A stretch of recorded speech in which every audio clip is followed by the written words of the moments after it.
Harvey? Yes, sir. I nominate J.P. Usry. Second. Any other nominations? Move the nominations. C. Second. Okay, all in favor? Aye. All right, do I get to vote? Okay, all right, so the prayer and pledge is going to be by J.P. Robert Dennis. Thank you. Our most gracious Heavenly Father, we come to you at this time. We just thank you for the many blessings. Would petition you at this time, though, to be with Judge Wood and June, and pray that you would just send the Holy Spirit to comfort them in their loss of their sister and sister-in-law. Pray that you would be with continue to bless our great country. Pray that you just be with our leaders, both national, state, and local. Pray that you just help us all to do your will and to all know what your will is. And pray that you'd help us tonight as we look at things and help us to look with open eyes and open minds. Pray that you would be with all of our employees and just bless them, keep them safe as they work. These things we ask and pray in Jesus' name. Amen. Amen. I pledge Allegiance to the flag of the United States of America and to the republic for which it stands, one nation, under God, indivisible, with liberty and justice for all.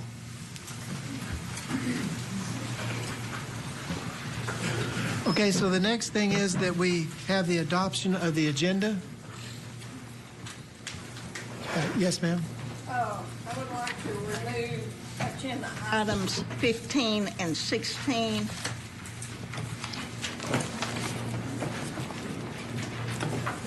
Okay. All right, is there a second? Okay. All in favor? Any opposed? Okay, those two items have been removed from the agenda. Wait a minute. Oh, 15 and 16, I marked 14. I'm sorry. Okay. All right, and so now we need to adopt the agenda. All right, I'm sorry, go ahead. I move adoption of the agenda as amended. Second. Okay. All right, all in favor? Any opposed? Okay.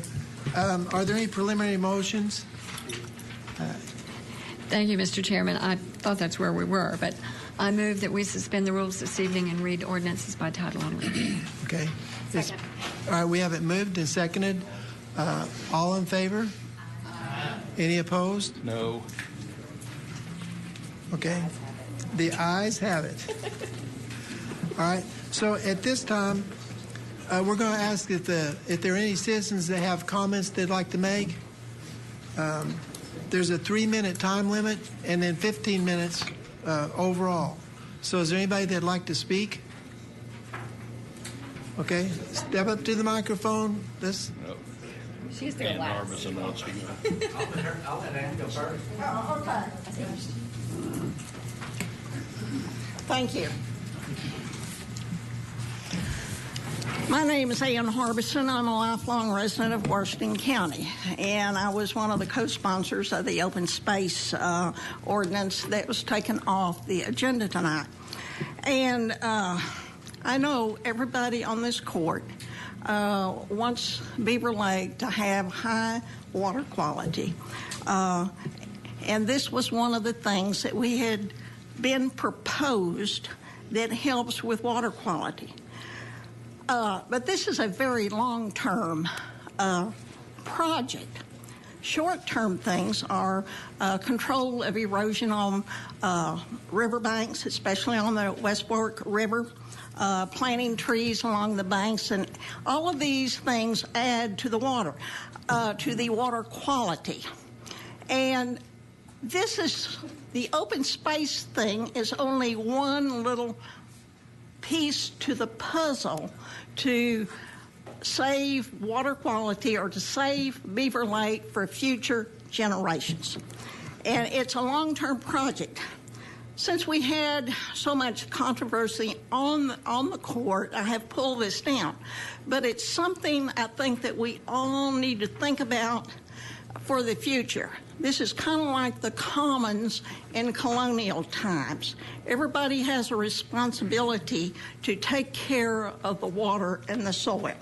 And this is, just the point that I want to make tonight, that this, I want you to think about what we can do in the future on open spaces, because we are having 27 to 30 people move into Northwest Arkansas every day.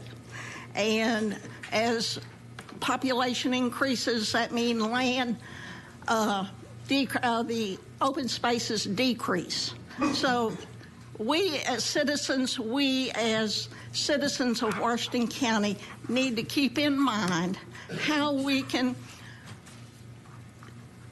contribute to the water quality of Beaver Lake. Thank you. Thank you. All right, if you would mind, step forward and state your name. Okay. And just sit down there where the microphone is. Thank you. Will do. Thank you for this opportunity. My name is John McClarty, and I'm here as, representing the Heritage Trail Partners. I'm the president of the Heritage Trail Partners. We sent a letter to all of the Quorum Court members from Heritage Trail Partners about this open space plan. So I realize it's been pulled from the agenda, and I have no problem with Ann pulling. I think we just ran out of time and didn't answer all the questions, but I think it's an issue that will come up that's important enough to not just go away. So I think I'll try to, we have the 3 minutes. Purpose of the plan was to maintain the natural beauty and attractiveness of Northwest Arkansas. I've lived here for 47 years. It's one of the great draws for me to come here. And most of the people I know that have moved here love the natural beauty of the area. I do want to correct a little bit of the record. Maybe there were some misconceptions about the role of the Quorum Court. The Quorum Court in the open space plan would be a conduit if the funds had been approved, to fund and match funds for other entities that want to own the land for open space purposes, to help them do that and to leverage other funds. That would be such entities as cities, state parks, state agencies such as Game and Fish, the Arkansas Natural Heritage Commission, federal owners such as National Forest. They have infill that they like to do to their national forest. Anything affecting the Beaver watershed. Nonprofits such as Nature Conservancy are interested in land ownership. One thing I would like to address is the issue of Washington County becoming an unwilling landowner because they helped fund one of these willing landowners. That possibility simply does not exist. I have talked to the tax collector here, I've talked to the assessor, and I just got off the phone with the commissioner of state lands. If some entity fails to pay their taxes and the property goes to the courthouse steps, the county does not receive that land. If no one pays the back taxes, it goes on the rolls of the commissioner of state lands. They put it on back rolls, and it is actually the property owner is still that property owner. They can't just give land away. So they said they've had land that's in the name of a deceased person that's been on their rolls since 1980. They still have a lien on the land, but it's just the idea that the land, because Washington County helped fund the purchase and did not want to be in that succession of title, you would never be in the succession of title. It just possibility doesn't exist according to the Commissioner of Public Lands. So just having said that, so that deals with what I perceived was I'm sorry, but your 3 minutes is up. Okay. So I just think it's unfortunate that this did not go to a vote of the people. I think it would have been passed overwhelmingly, and it's unfortunate that it did not make it on this round. Thank you. Thank you.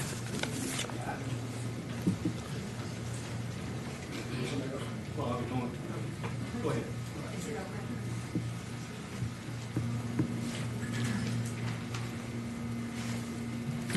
I'm Harvey Bowman, a member of JP's in District 3. You know, I wasn't here last month for a meeting, and so I missed out on some of this, but I went online and listened to a lot of the comments in last month's meeting. And, you know, I've been concerned about the water quality, and I was involved in helping get this grant down here on Sugar Mountain Road to get some improvements done there. And I think Mr. Gale says we got another one over here in the western part of the state. I'm in the county that's getting the same kind of treatment. And so I've been talking to some of these people and about their issues with water quality. First thing was that Mr. Allen Fortenberry with Beaver Water District is a member of Quorum of Kiwanis, a good friend. So I called him after I received his letter and asked him about it. And he says sediment is the #1 pollutant.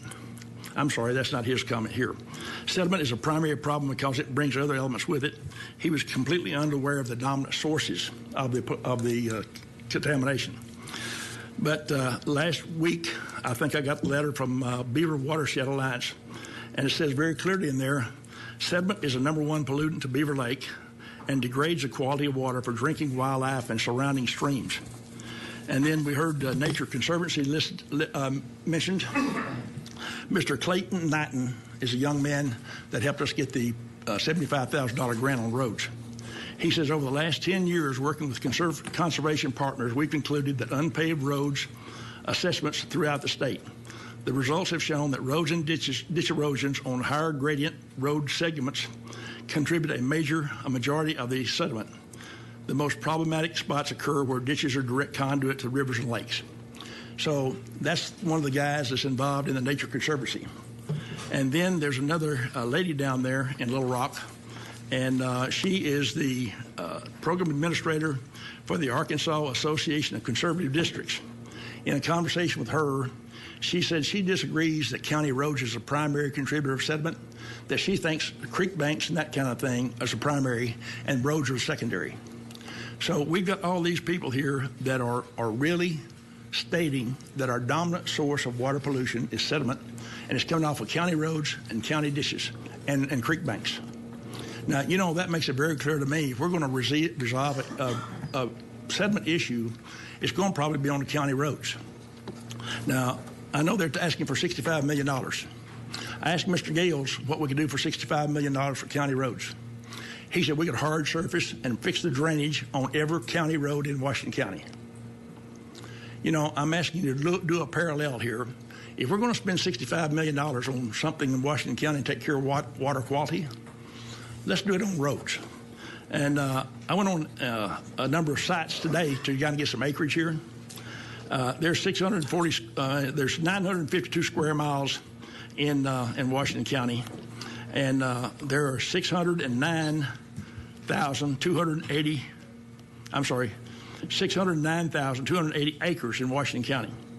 There are 6,400 acres in Washington County of lakes and streams. That's about 1%.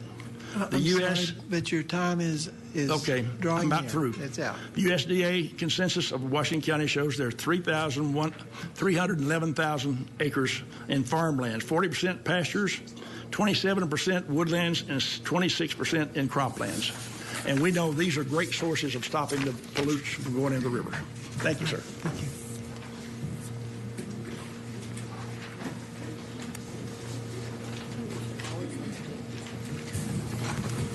Good evening, Honorable Justices. My name is Clell Ford. I'm the Executive Director of the Beaver Watershed Alliance, and thank you for acknowledging the letter that I sent to each of you in June. I'm actually here to thank you for your support, because every year the Quorum Court provides funding for us to do our job, which is to protect the water supply for all of Northwest Arkansas. We have an 1,192 square mile watershed. It certainly includes Washington County, parts of it, Madison County, Benton County as well. So one of the ways that we're talking about protecting the lake, and I believe each of you got a flyer. This is Beaver Water Districts is putting on Secchi Day. This is the day after tomorrow, Saturday. Now, it's up in Benton County. I hope that's not going to dissuade you, but there's a lot of education that's going to go on. A lot of good things are going to happen at this. We're going to have fun, and hopefully the rain will happen tomorrow, and it'll be dry on Saturday. So, but I do look forward to addressing you in the future about open space and our needs for open space. It is the most cost-effective way to protect the water supply for Beaver Lake. So I appreciate the time this evening, and I look forward to talking with you all again in the future. Thank you very much. Thank you.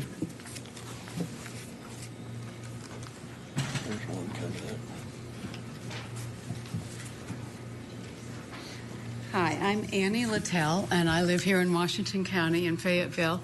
And I just wanted to add another concern. Certainly water quality is incredibly important, but I also think this open lands idea has a lot more to do also with animals having corridors, being able to survive. I know we get a lot of deer in our neighborhood now because Mount Sequoia is being built on, and they don't have enough room up there. And also, I think human beings just need wild places to go close by. Not everybody can afford to go to Utah or wherever, So having the places nearby here have been a great boon to me and my children who grew up here. So I'm hoping that you will readdress this at some point. As you said, it's a long-term issue, but land is being gobbled up very quickly. As Ms. Harbison said, people are moving here at a rapid rate, and mostly our government's encouraging that. Well, that's great, except that we do need to preserve a lot of the land that brought us all here in the first place if we weren't born here, which I was not. But so I'm just sorry that it got removed, but I hope that you will consider it at a later date. And I would think that putting it up to a vote for the people so that more people could weigh in, because a lot of people aren't going to come to Quorum Court meetings either, so you could find out what more people think. I think that would be a very good direction to take. Thank you. Thank you. We have time for one more person. I'm Connie Chris. I am just a regular citizen and not part of any particular affiliation. But I just wanted to say I did write to you all, and I appreciate the people that answered me in the email about letting the people of Washington County vote on this issue, because it's an issue that involves all of us, and it also involves the land that we're going to live in just now and in the future, and something that is quite visionary as far as making sure that in this 58% growth rate that we're doing at the moment, that we don't gobble up the land for industry and not have an equal amount for people to use. I did get some responses, and I'm taking them from the newspaper and from some of you that emailed me back about being concerned about the poorer people with a tax on that. And, public land is for everyone. I think public land is where we have the great equalizer as far as poor people, middle-class people, rich people, all people can use public land. It's something that's quite important to all of us to consider, and our forefathers in the past considered it, and that's why we have some of the most wonderful public land I can even think of in our national parks. And so I just ask you all to please think in terms of letting the people vote for this issue.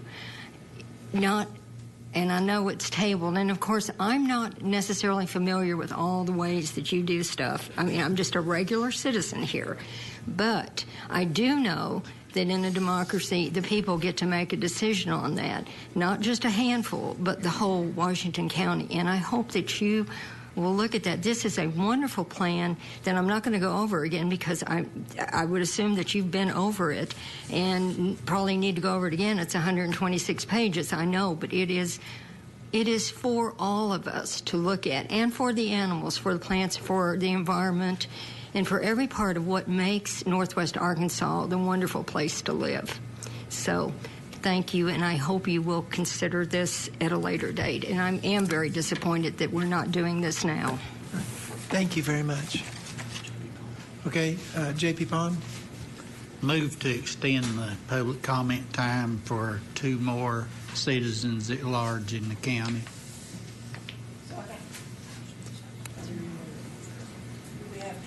Do we have 2 more people that want to talk? Very good. Okay, if there aren't, then we will go on. Thank you, J.P. Pond.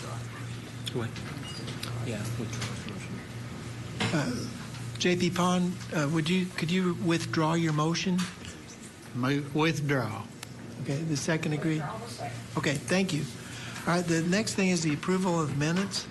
Mr. Chairman, Yes, ma'am? I have read the minutes and I move approval of them. All right, we have a motion and a second. All in favor? Okay. All right, and it passes. Anybody against it? Okay, thank you. The next thing is the treasurer's report. It'll be Bobby Hill.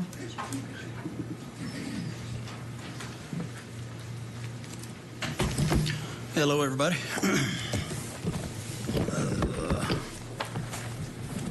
7.1. General fund, as usual during the summer. Expenditure over revenues began the month 11.8. Ended the month 11.4 in the bank, 11.4 million. Road bounced this total to over $4 million to end the month. And the jail fund ended with $670,000 in the bank. So far, we've had the general funds had to fund the jail $410,000. We're having 3 payrolls this August, and that's usually troublesome for the jail. But with sales tax coming in next week, I think it will be okay short term. We may have to do one more infusion, but that remains to be seen. And Assessor Russell Hill sent me the assessment values, and the new property values have jumped up or increased the assessment value about 3%. So next year, that could mean about $300,000 to $400,000 extra into the general fund. Let's see, next page. Back in June, the 6475 escheated estates. Back in June, that was settled for $822,000. So now there's just $25,000 remaining in that fund. And it remains to be seen if somebody will claim it. Did you have something? Well, I was learning all those 25,000 left. There's about 3 or 4 more estates. Oh, in the county. Oh, okay. That's in that fund. That one was just huge. So the 25,000 is about 3 or 4 left, and we'll see if somebody claims it. Okay. But at the bottom of that page, we ended the month with $36.1 million in the bank. 7.2, the 1 cent sales tax. It was up 4% to $671,000, and for the year, that's $190,000 more than this same time in 2017. 7.3, the jail. Same thing, $913,000 came in, and that's $260,000 over last year. And 7.4, the road 1 half cent sales tax, up 6.9%, $140,000 came in off of that. 7.5, the insurance report. We began $2.5 million, ended $2.7 million. This balance continues to grow, which it usually doesn't, but the reason for that is $950,000 less claims this year than last year. But as we all know, we're one catastrophic claim away from being back to where we were. Let's see, and that's all Patty did send out that revenue for me. So if you have any questions on this or that, I can entertain them now. Okay. All right. Yes, ma'am. Thank you, Mr. Chairman.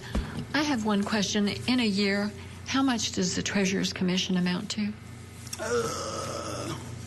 Approximately $1.4 million. How much of that do you actually retain? My budgets are about $300,000. And the balance is returned? Returned to the taxing entities. Thank you. You're welcome. J.P. Maxwell. Thank you, Mr. Chairman. So I know the question we've all asked a couple of times, but now we have a few more, concrete facts on the table with the Supreme Court ruling and all that. Are you starting to get a feel for what the online sales tax percentage-wise is going to bring in for the county in addition to what we've been used to? To be perfectly honest, nobody has. The state rep the other day I saw in a paper, he said anywhere between 10 million and 150 million. That's a big range. I have no idea yet. what it's going to mean. So That 10 to 150 is the state range. I believe that's what he was referring to. I was hoping you were going to tell us that was Washington County's That portion. would be nice. Thank you. J.P. Harbison.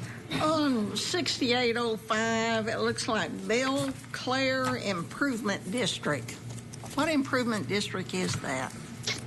Oh, 6805. Belle Claire. I'm not positive where Belle Claire actually resides. It's been on the books for years, but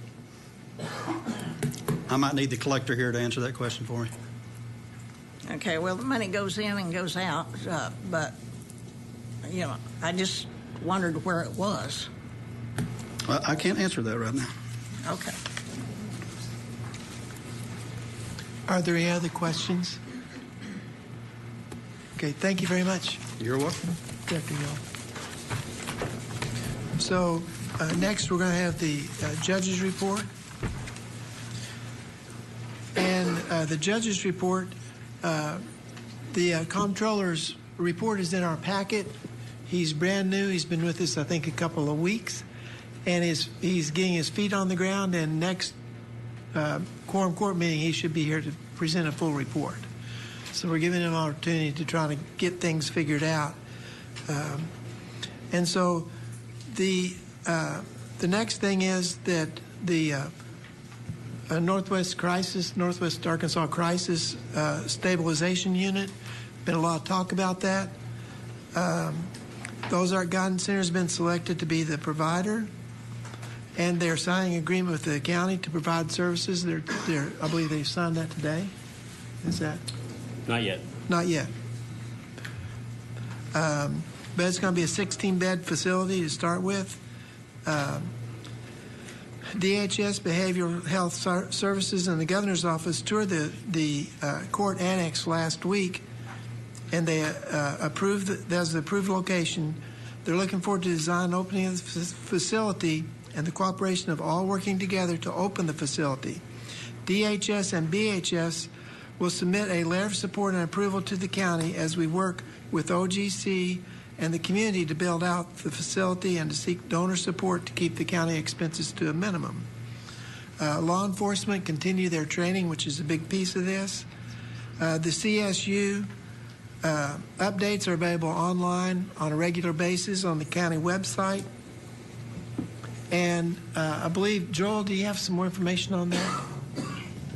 Thank you, Mr. Chairman. I'll just add a couple of things. One is there's been a whole lot of work done in the background, and I want to say thanks to a lot of folks who are certainly carrying a big part of the load. But we were just kind of walking through some of the pieces of this the other day to understand what the benefit to the county is going to be, because this is a major undertaking. And I think we all get the fact that saving the cost of a jail space at $65 a day is, we just heard we subsidized $410,000 already this year. We're about halfway through, so who knows how much more we're going to have to spend. But it doesn't take many of those $500,000 infusions to the jail to catch our attention. So I know we're all aware of that, but one of the pieces that are part of that as well that I think we need to be thinking about is right now, if someone meets the criteria for this unit, right now, if the sheriff's department makes contact with them, then they bring them to the jail. We do intake. We pay for their $65 a day. In that, we have their medicines. Sometimes they take up more than one bed space, as we've talked before, because if they're a threat to themselves or somebody around them, then we have to use up more beds than just one to house them. And then the public defender's office has to come down and work with them, so we take resources away from them, time and manpower. Prosecuting attorney does the same thing. Every time we have to bring them in and out, the jailers have to spend more time. We have to have a transport vehicle, et cetera. So you can just follow that all the way up the chain from circuit court to our judges, to the clerk. Everybody that touches someone with the computer or physically along the way, we're spending resources in several departments of the county.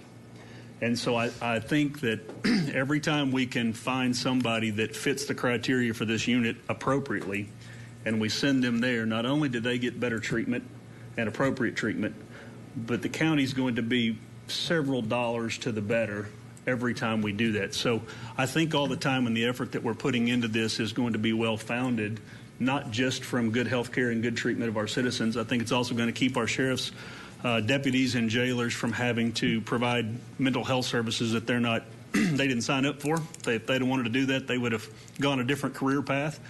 So it gets them out of an awkward job description, but ultimately it also is going to really free up a lot of resources all the way around the county, everybody that touches it. And then I think of Ms. Harbison, if they're not in jail, then we don't have a pretrial detainee setting there. We don't have a delay from 8.1s to arraignments and all that. But every time that we can avoid that interaction when it's appropriate, we are better off.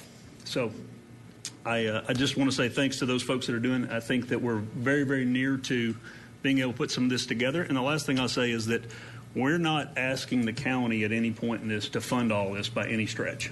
We're going to be the benefactor, and we'll talk some more at a later date about how we intend to fund it. But we do have some outside entities, charitable entities, that are very interested in helping us fund the construction and helping us get this underway. So really at this point, we're to the point where the faster we can get it built, the sooner we can be serving the citizens that way and appropriately funneling folks in the right direction and ultimately saving us some budget crunches at the end of the year next year. Thank you, Mr. Chairman. Thank you very much, Mr. Maxwell. And J.P. Maxwell, we thank you for all your work on this. We know you put a lot of work into it. And I'd just like to add to that this past week there was a ceremony in Fort Smith, and they were talking about their CSU. It opened about a month ago, I believe, and they're talking about how much good that's done for the community. They're really bragging on it, so thank you very much. So the next thing that we have is on the judge's report is that we need to approve an appointment for the county library board. Travis Warren of Farmington has been recommended by Farmington Mayor Ernie Penn and the Washington County Library Director Glenna Andre, and so we need a motion for that. Move to approve. Second. Okay, all in favor? Aye. Okay, any opposed? Okay, all right, so this passes. So, Glenda, that gets you started. Thank you very much. All right, and that's all that's on the judge's report at the moment. And so we'll go on to the next thing, and the next thing is that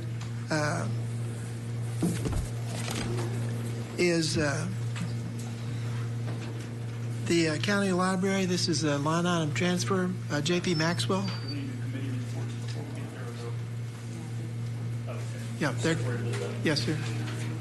So yes, this is not an ordinance, but it is a microphone, please. Thank you. This is not an ordinance, but it is a county library. They want to get approval for a line item transfer, and what they're basically asking to do is they have some static computers, if you will. They're not connected to the internet that serve a purpose. They want to take one of those, if I understand it correctly, and move it down to another location that's not served by one of those, and replace that computer on site with one that is connected to the internet to allow two different libraries to have some additional resources. So, all right. So we need a motion. I move to pass. We have a motion and a second. Any discussion? Okay. All in favor? Aye. Any opposed? Okay. All right. So that passes.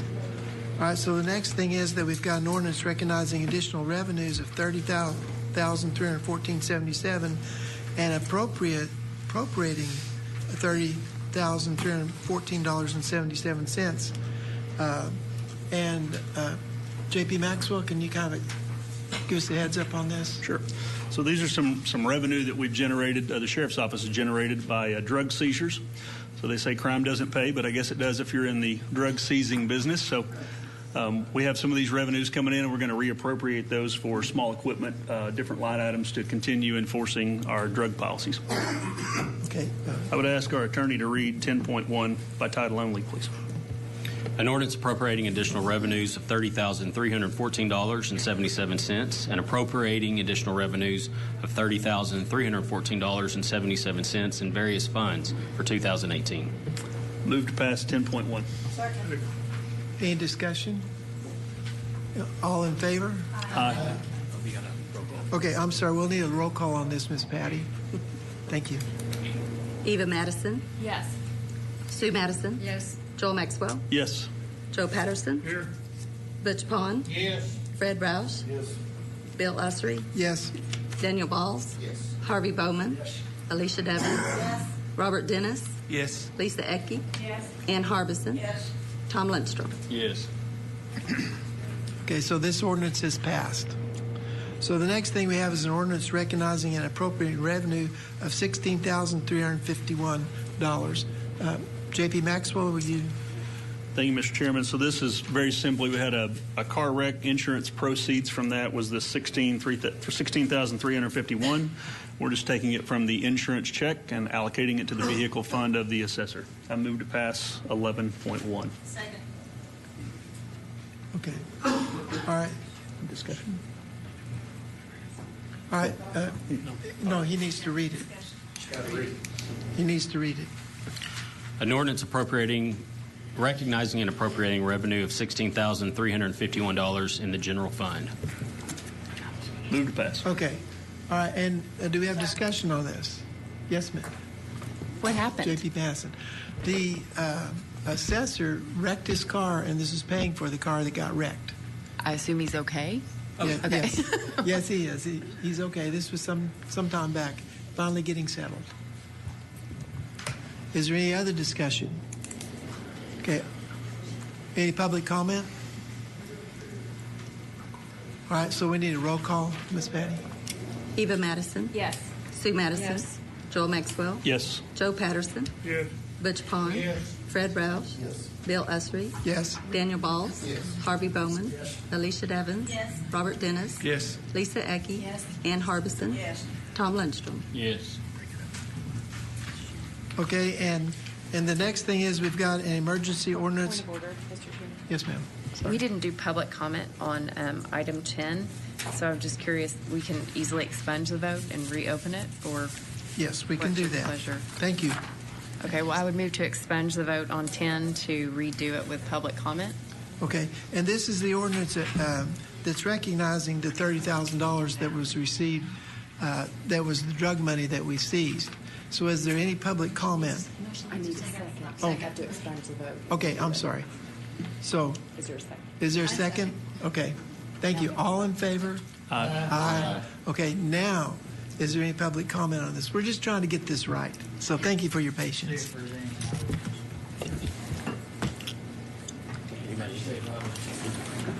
Now we'll just revote on it. Okay, If you'll need to remake a motion. all right. Will you remake the motion for us? Move to please? pass 10.1. Second. Okay, all right, and so now, is there any discussion on this? We're starting over again, so. Okay, any public comment? Okay, all right, now we'll go ahead and. Okay, if you don't mind, read it again. Thank you. An ordinance recognizing additional revenues of $30,314.77 and appropriating additional revenues of $30,314.77 in various funds for 2018. Okay, thank you very much. All right, so now we're ready to vote on this. So, Ms. Patty, would you do a roll call again, please? Thank you. Eva Madison. Yes. Sue Madison. Yes. Joel Maxwell. Yes. Joe Patterson. Yes. Butch Pond. Yes. Fred Rouse. Yes. Bill Usry. Yes. Daniel Balls. Yes. Harvey Bowman. Yes. Alicia Devins. Yes. Robert Dennis. Yes. Lisa Ecke. Ann Harbison. Tom Lindstrom. Yes. Okay, so the next thing that we have is an emergency ordinance authorizing the county to do business with John Roush and Buddy Coleman, doing business as Strategic Realty Roush Coleman. And Mr. Maxwell? So really, this is just to have transparency in our government. So anytime we do business as a county with anyone that's closely connected to anyone in an elected or a official capacity, we like to bring it out in the public so everybody can see it, understand it, and know that it's above board. Since John Roush is actually the son of J.P. Fred Roush, we wanted to bring this out and just let people understand how we were doing it. I think it's at arm's length with their connection, obviously, on the business side, but Really what a lot of this has to do with is we're going to need a quick turnaround for construction projects such as the CSU renovation of the annex building. It's going to be a pretty major project, and my understanding is that Roush Coleman has agreed to be able to do that in 2 months or less for us and turn that around quickly. So that's one of the reasons that they're on here, to give us the ability to do that when we get to that point. So I would ask Attorney Lester to read item 12.1 by title only. An emergency ordinance authorizing the county to do business with John Roush and Buddy Combing doing business as Strategic Realty, Roush Coleman. Move to pass 12.1. Second. All right, we have a motion and a second. Any discussion? I just want to make a comment so my friend, the Roush family, doesn't get mad at me. But I always vote no on these issues because I don't like doing business with county relatives, etc. There are a lot of people in the county that would like to bid on this business and so forth without it going through the county. I know sometimes there are advantages to it, but I just always vote no on it, and I will today. Thank you, Mr. Chair. Okay. J.P. Masson. So it sounded like from J.P. Maxwell's description that this is actually construction work, which that's not how I read it. It says project development services. I'm a little uncomfortable being asked to declare that it's in the best interest of the county and there's unusual circumstances when we've not been given any information on if there were bid specs, how many people responded, why this particular business was chosen.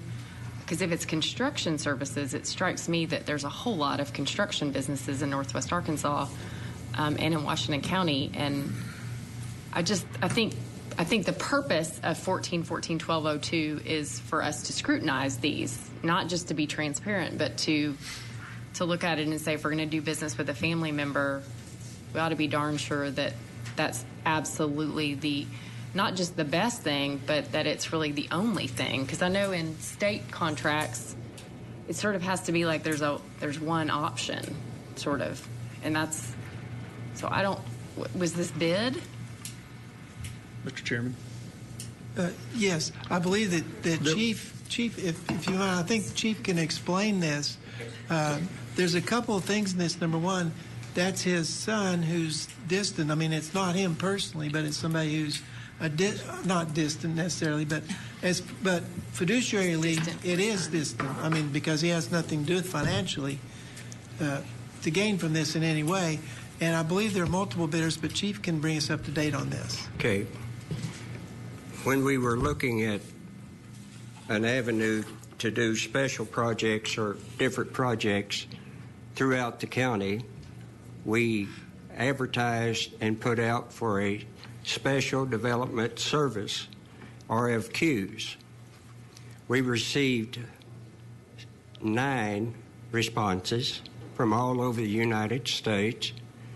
We reviewed all of them. We narrowed it to 3, which was Greenboro Farrell, Sage Realty, and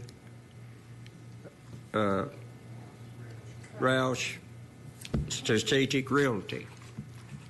We set those up as vendors for a selection of future projects.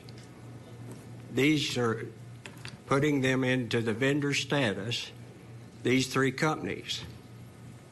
Greenboro Farrell we use in the road department to do our 5-year planning and our mapping and et cetera. So they were already a vendor. So that was an easy vendor status. Sage will be a vendor, and so will Strategic Realty, Roush Coleman. No project has been given or scope of work out to any of these as of this date. Once we select a project, scope of work will go out, and their services the same as Garver Engineering and our other professional service contracts. The reason that we view this as a special service contract is one of the things that we put in the requirements was an architectural, We put in that they would have professional finance professionals that would help us in funding these projects, grant applications, and full credentials for managing a project, not just a construction company. The norm today in most projects of large size or small size is that you hire a project manager. They give the expertise in that particular line of work. For 20 years, this is the way my company worked, Bechtel Worldwide. We were project managers, EPC, and et cetera. So that's the avenue that we're trying to set up. And when we got down to it and looked at it, well, there was John Roush, and there's Fred. So we came before you tonight to disclose. We did our due diligence. Brian looked at this to see if there was any interest in this particular company.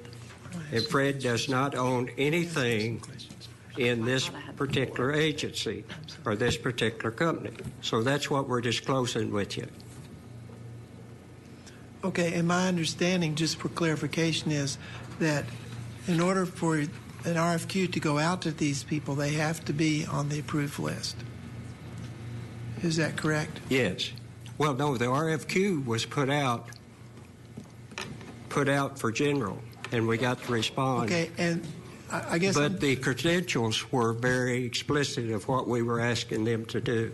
Provide professional services, where that would be architectural, engineering, construction, et cetera, and management and finance. Is this for a special project? We're just trying to determine what makes this an emergency ordinance. Well, I can answer that. We can't do business with this company, even if we've chosen them as one of our vendors, without the Quorum Court approving it.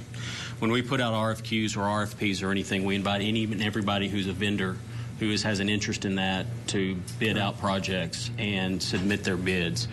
If they are chosen as a potential vendor and they have a relationship with a member of the Quorum Court, or they are a county member or a county employee, then before we can do business with them, we have to come to you. Example, and Robert Dennis shared this a while back, the sheriff's office was looking for someone to manufacture, build out some specialty guns for them. His son-in-law bid. He didn't end up winning the bid, so there was never an issue. But we don't know who's going to bid. First off, when you put out an RFQ or an RFP, you never know what you're going to get. So before we can actually do business with this company, because of state law, the Quorum Court has to say, yes, we understand, we agree, and we think this is in the best interest of the county. Thank you. JP, Eva Masson, I believe that you still were not finished. I apologize for interrupting you. Thank you, Mr. Chairman. How was the RFQ publicized? Through the normal channels with Alicia, and advertised the number of days it was to be, 21 days, and through the regular course of events of us advertising for anything that we're putting out. What were I assume the responses were reviewed knowing who they were. It wasn't a blind process. No, it wasn't a blind process. They were graded independently by us. I was a member of the grading team. Brian was a member of the grading team. Judge Joseph was a member of the grading team, and Alicia works with us to make sure that the process is, and she's our purchasing department. So what are the unusual circumstances that we have to declare exist? We have to decide that there are unusual circumstances. That's what state law requires to do business with a family member. So what are they? I'm still struggling to get there.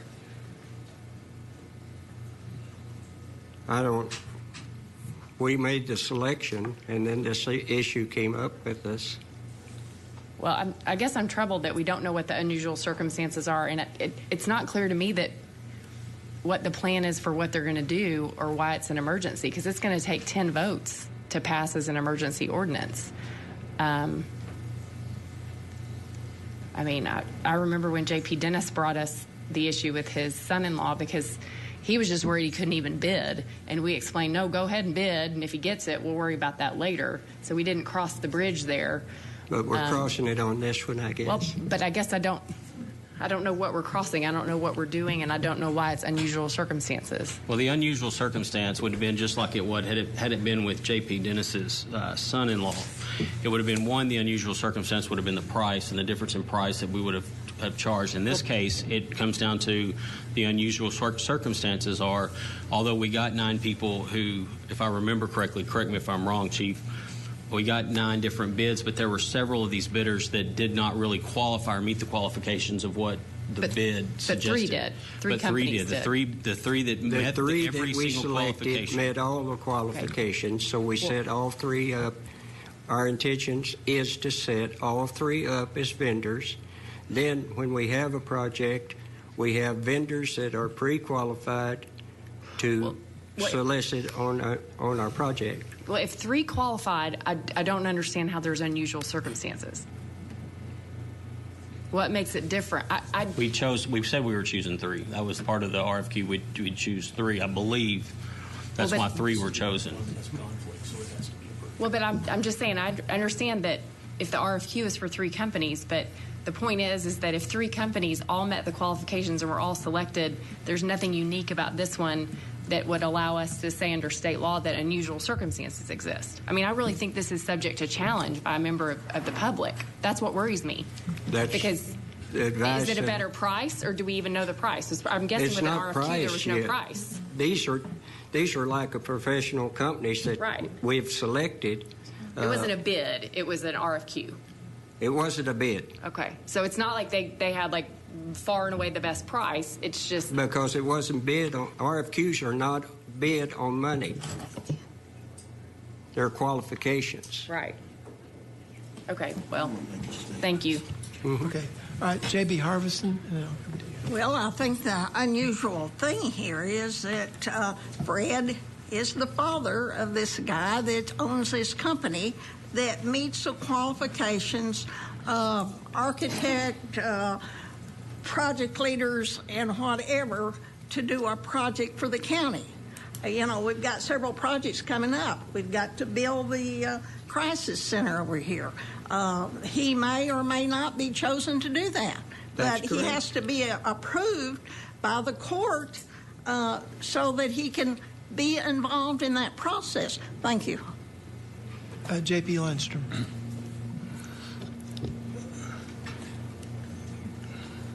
This is not directly related to the subject we're having, but I just wanted to bring this up. I have a number of good contractors in my district, and none of them will even bid Washington County. And most of this started some years ago. One of my constituents won the bid on the election committee building over there by 10% and didn't get the business because they said he didn't dot an I or cross a T on his little computer paper he had to fill out. So that's an easy excuse for denying somebody a bid, but it cost the county several $1,000s. I was at a meeting in here one time where they were bidding on a Caterpillar, and the Caterpillar that was in the bid had a little valve on it that no other Caterpillar made in the world had on it. So that guy got the bid. See, and that kind of stuff goes on in government all the time. Yes.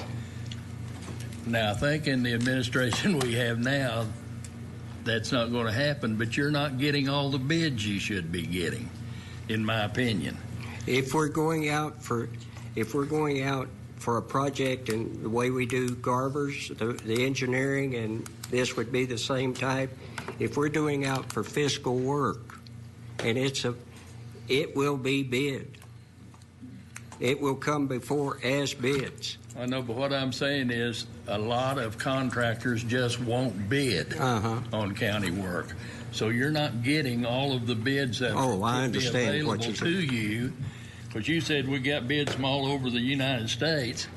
We got qualifications. Qualifications, but very few from this area, apparently. So That's my point. We need to let people know that the stuff that used to go on in county government is no longer going on. The majority came from Washington County and Benton County of all our solicitations for these firms. Well, when people find out this type of thing where the business is being done with a relative of a member of the court, just like the Red Dirt Pit, went to a brother-in-law of a Caterpillar driver or something, heavy equipment operator. The other contractors out there get this information and they don't want to get involved in it because they can't win it. Okay. I mean, that's their impression. I'm not saying that's the case, but that's their impression. So they don't bid. So we lose the opportunity to get better pricing, faster work and everything else we need. So that was my only point. I'd just like to find some way to let these people know that doing business with Washington County is a good thing to do. And if you present your material properly and so forth, you're going to get the business, whether you're a relative or not. So, because the way I vote on this stuff has nothing to do with personality. It just has to do with how people perceive what's happening. I understand. Perception is a very big issue. Thank you, Mr. Chair. Thank you. J.P. Maxwell. Thank you, Mr. Chairman. I think it's almost kind of a question of the chicken or the egg here. It's like we want more bids so we can have more competitive prices and open it up, whatever. But then to get more bids, when we come across, and this is kind of an in-betweener project. It's not a $20,000 project, the one we're talking about now, the CSU. I know there are others that are going to be in the mix, but the one that's right in front of us, it's not a $20,000 project and it's not a $30 million project. It's somewhere in between. So it's hard for an international or a national company to come to Fayetteville to do that. For the size it is, but it also precludes a lot of the smaller contractors around here from being able to do it because it's not a $20,000 or $100,000 job. It's going to be perhaps over $1 million. So that's a big part of it. The other part I know is that, and perhaps why this is an emergency ordinance is, our CSU was supposed to be open last November. I don't think we're going to make that deadline. So we are far and away behind, as are some of the other CSUs. Even Fort Smith's only been in business for about four months now. So we're not, everybody's been slowed, but we are behind, and we're trying to get this done in a timely fashion. So some of that is we had 9 contractors that were here close enough, qualified, and were willing to take on a project of this size. Out of that, 3 of them met qualification. And so instead of just having 2 bids, by approving this, we'll have the ability to have 3 bids for whatever projects we choose for these folks to go through. So it gives us a little more diverse pricing and diverse capabilities for any projects that come up. So I think that may be something to consider when we're looking at this. Thank you. JP, the next person I have is JP Sue Madison. Thank you, Mr. Chairman. I want to be sure I understand this exactly. What you asked for was individuals that could, at a later time, bid on some unknown projects that met certain standards. Is that correct? That's right. Or and you, their qualifications. You outlined qualifications. Right. And out of the whole country, you only had 7 to reply? 9. 9? Right. Not even any from Oklahoma or Missouri? I can't remember if they were Okies or Missourians, but yes. But out of all of the nationwide people that applied. And the primary, if I remember correctly, we had 6 local firms here, which were very, of the ones that we did not select or did not meet our deal, they were primarily engineering firms that did not do architectural work or had the resources for both, or they did not have a financial group that could work with us as far as financing grant issues and bond issues that we might encounter in the future.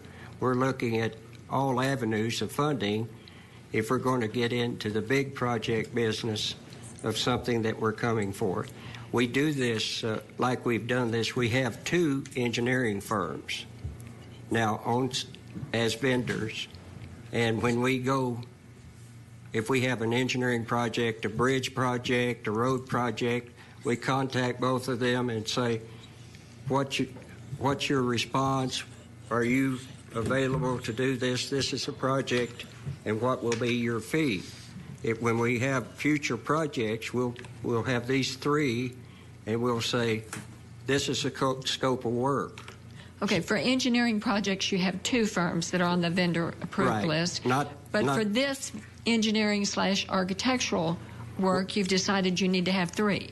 Right. Even though one of them has this relative issue. You're right. Okay, and price. And I did not think about the relative issue. I didn't, we didn't visualize that. It could have very well I been promise you otherwise. it will occur to the public. Right, I know. But what I'm saying is that the relative issue was not in our looking at their credentials. Okay, but nothing about this was specific to this crisis stabilization unit. No. It was for a multitude of possible projects. We're talking about a future JDC courtroom, and we're talking about the development of the property up at UAMS. We're talking about development in our future plans of development of what we do with our 44 buildings here, and that could be any of those. But we didn't currently have anybody on the list that could do that. We didn't have a vendor list for those types of projects. No, we did not. And the missing element was a firm with an architect. Right, and financial. And a healthy financial statement. No, financial ability to do bond issues with us or do grant issues with us and help us apply with expertise for those. Okay. So there was no issue with price in this selection? No, it's not price. It's just qualifications. And then, well, what was the unusual circumstance? I mean, if you if 2 is sufficient for engineering, why isn't 2 sufficient for this?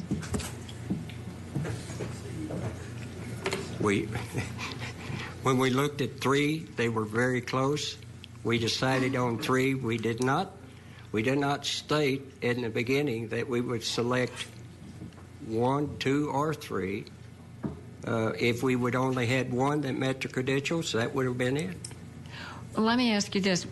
When do you think might be the first time you'd turn to this group of 3 and ask them for a response to a specific project? The first time that we have sufficient money to fund one of these projects that we got out there, which could be, when we look at the expenditures, one of those could be the jail. That could be the first one, or the JDC Center.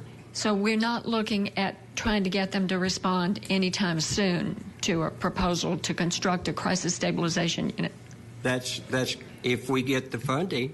We still haven't got the funding yet for that project. That could be the first one. I'm trying to learn if it might be after J.P. Roush is no longer on the court. Well, I hope not. I hope that we can get on and build the crisis stabilization unit. That would be the first one if it happens. Okay, so that will be the first one. Yes. Well, what bothers me is that it may discourage some other people potentially from being a competitor for this because it may look like somebody has an inside track. That's a concern for me. That, people look at things and say, oh, well, sure. He's got his foot in the door up there because his daddy's on the Quorum corridor. Okay. Okay. And we haven't That's really the reason learned we're here tonight, to make sure that we're comfortable with what we're doing. Well, but you're asking us to bless that. No, if you don't bless it, it don't happen. Okay. Thank you. Okay, the next person I have is J.P. Ecke. Thank you, Mr. Judge. That's a lot to absorb, and so I'm processing all of that information. And we're already behind on the crisis stabilization project, and waiting 4 months for J.P. Roush to no longer be on the court, which he was appointed on the court.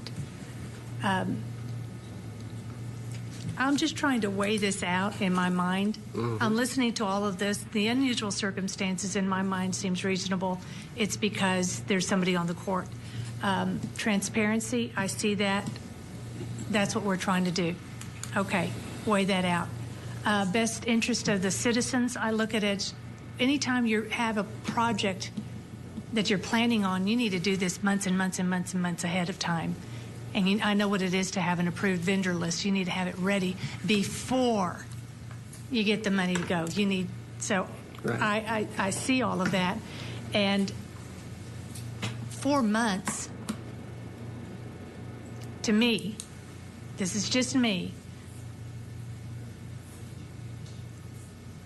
in my mindset as a business person, if I had a company like this, I would not be, oh, well, then forget it.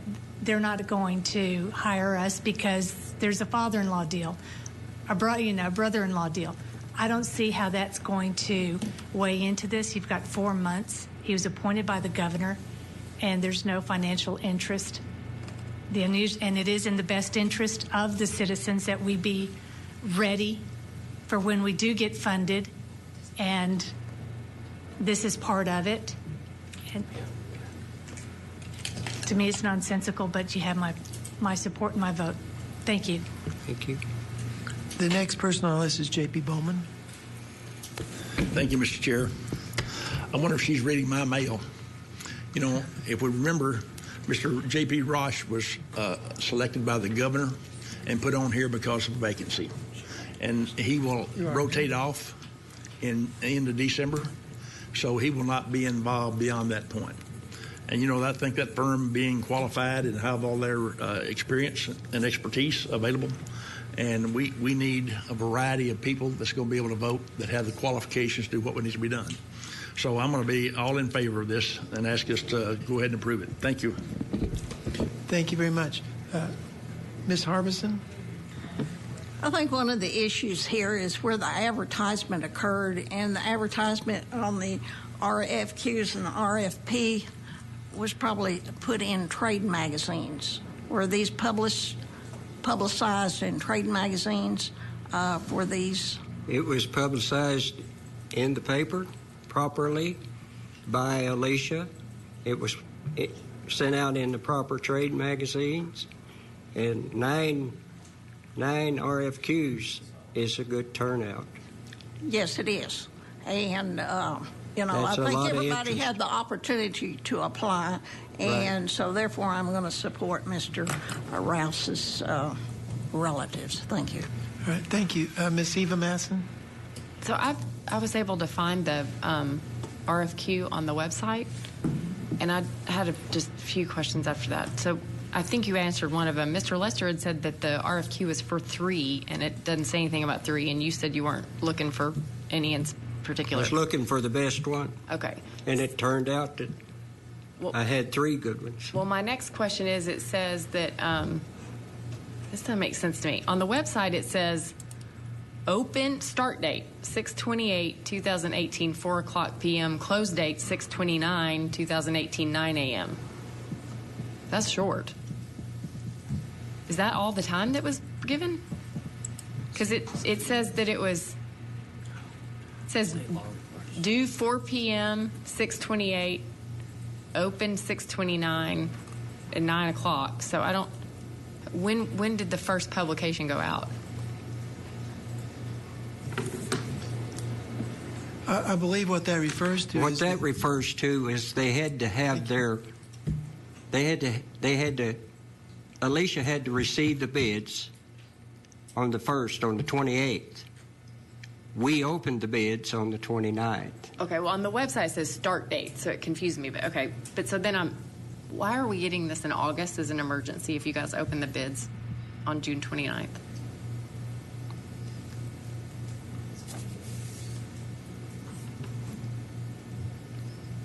Because it became aware that of the problem with Fred being on the board, and Brian brought it to our attention. Okay, thank you. I don't have anything else. Okay, is there any other discussion?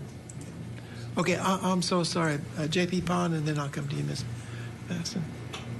Thank you. And I've listened very carefully to the discussion. I want to put in that it's been over a year ago when obviously none of us or Mr. Rouse knew anything like this would come up. Actually, it was in a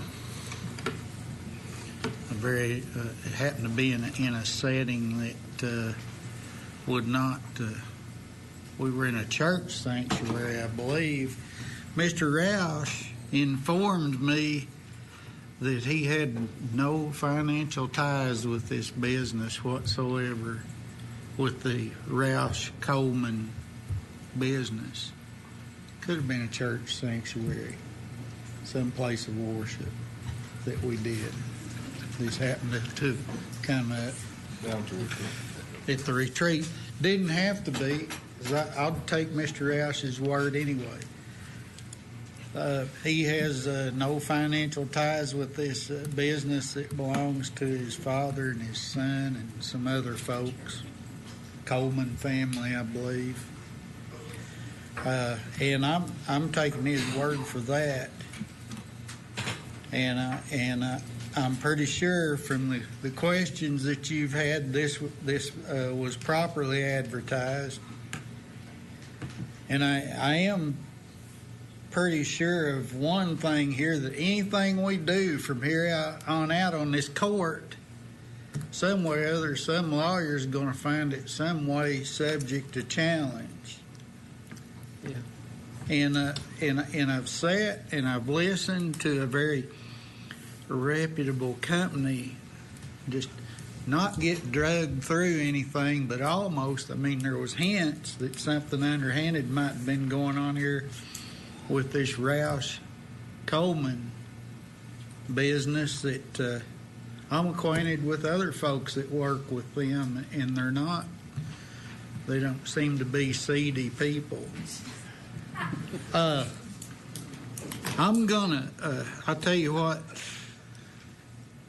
I'm bending over backwards here not to discriminate against the family of another Quorum Court member, and in the past I haven't discriminated against families of employees of this county, and I'm not going to discriminate against these people for some appearance. If I was going to start doing that, I would think there'd be a whole lot more companies that would just, well, I'm not going to bother going up there because there's bound to be something that looks kind of unusual. I might as well not try to go to do anything for Washington County.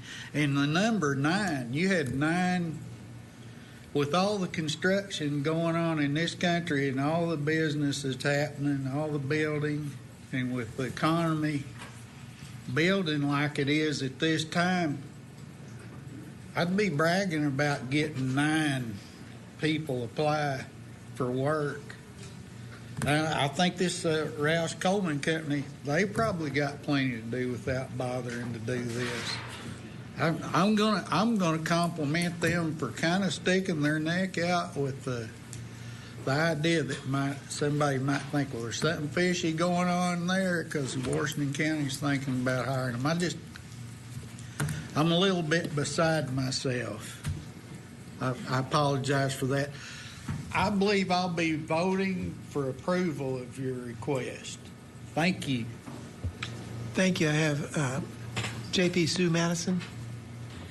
I would just like to say that we are in urgent need of getting this crisis stabilization unit built. It needs to be built a month ago. And I would hope that this issue does not slow this down or in any way color its moving forward, because that needs to happen. But at the same time, I'm concerned about the way this looks for Washington County and how we do business. And Mr. Coleman, J.P. Coleman, has been an excellent member. I said that wrong. I said that wrong. Those two names do go together because of a sign I know of. But at any rate, yes, J.P. Roush has been an excellent member of this quorum court, and we are glad to have had your help. So don't take any offense. I've never met your children or in-laws. So I'm just very troubled by this because of the smell test, you might say. Thank you. Okay, JP Robert Dennis. Thank you, Mr. Chairman. I would say a couple things here. Number one, I don't mind being used as an example, but if we're going to use it, I'll go ahead and tell you it's Guns and Grounds is the name of his business, and so at least I can advertise for him. So, but the thing I would say about that, and I'll tell you this too, he did a good job on his bid, and I know the sheriff appreciated having bids in order to be competitive, but he lost the bid because of sales tax, and this court talks about sales tax a whole lot. He lost the bid because a Texas firm was able to outbid him and beat him on sales tax. So he didn't get a favor from this county because of that. But anyway, yeah, the point I'm making on that was it didn't go anywhere because he didn't get the bid. A Texas firm got the bid, and so. I decided right then, I mean, I know where Tom is coming from, or J.P. Lundstrom's coming from on that, and I understand you don't want things to look bad. But in the compromise, you said to me that night, well, don't worry about it. If he gets a bid, then we will vote on it. Well, would the same thing not apply here? Let them bid on it, and then we look at it and say, no, I see head shaking there. I don't know why it wouldn't be the same, where you approve the bid at that point in time. It's just approved. Because if you're just approving him to be able to place a bid, I don't see how the county would care that they had a chance to place a bid. If the bid is done properly and looked at properly, then you'd have to say, well, we approve it because we know that it was looked at all right. Perhaps not. I'm just looking for a compromise, for it, because I like to do business with local people. I know that it was suggested that we use a certain lawyer that were friends with y'all on Eva Madison. She knew her and recommended that particular lawyer. And I think Brian knew that lawyer and recommended that lawyer to sue to go to Little Rock on the judge. Don't remember that? Yes, on the appeal. But anyway, so we approved someone that you knew and recommended. I don't hardly see how that's different than knowing a company that has existed here in Fayetteville for a long time. So I was just looking for a compromise is what I was doing.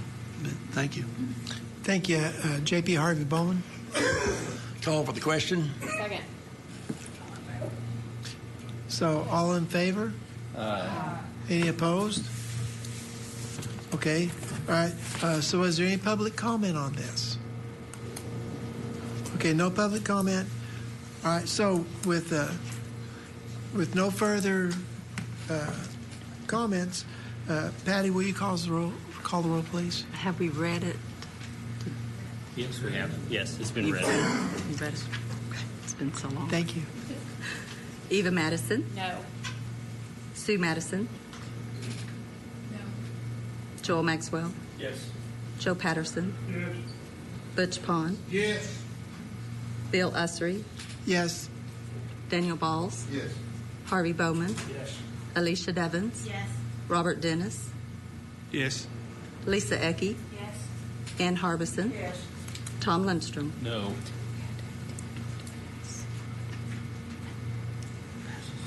Okay, it passes. All right. So the next one is an ordinance repealing Article 3, Section 3 of the Washington County Ordinance number 1999-03. Lisa, I believe this is yours, J.P. Ecke. Thank you, Mr. Chairman. This is on second reading, and this is an ordinance that we're asking to repeal. this section of an ordinance that is just specifically to Washington County, and because of certain mechanisms that are in place now, this ordinance is no longer needed. Mr. Lester, please. This is second reading. Yes. An ordinance repealing Article 3, Section 3 of Washington County Ordinance Number 1999-03, codified as Washington County Code 2-192, subsection C, subsection 3. I'd like to make a motion to suspend the rules and advance this to the third and final reading. Second. Okay, we have a motion and a second. All in favor? All opposed? No. Okay, can we have a roll call, please, Ms. Patty? Eva Madison. No. Sue Madison. No. Joel Maxwell. No. Joe Patterson. Butch Pond. Yes. Fred Rouse. Yes.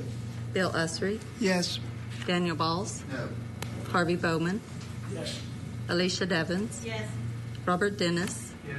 Lisa Ecke. Yes. Ann Harbison. Yes. Tom Lundstrom. No. Third reading next week. Okay, so we'll discuss this next meeting on the third reading. And so it did not pass.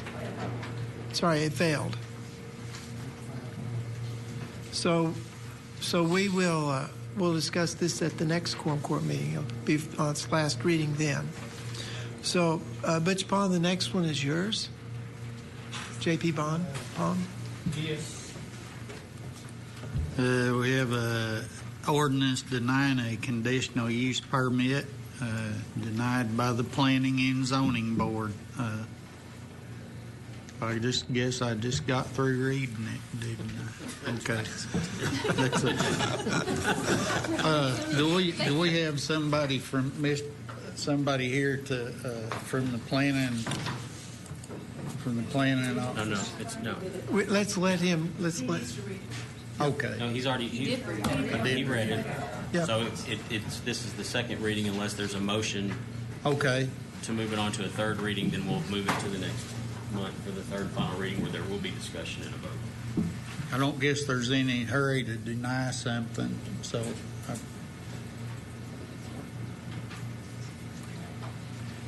So, do I hear a motion or? Or is the motion to move it to the third reading? I'm not moving. I'm not making a motion to move it to third reading. If anybody else is in a hurry, they can go ahead. Okay. All right. Third and final reading. I'll second. Okay. Okay, we have a motion and a second. All right, and so we're ready for discussion. No, you need to vote on this. Oh, I'm sorry. There's a motion. Motion to advance to the final reading.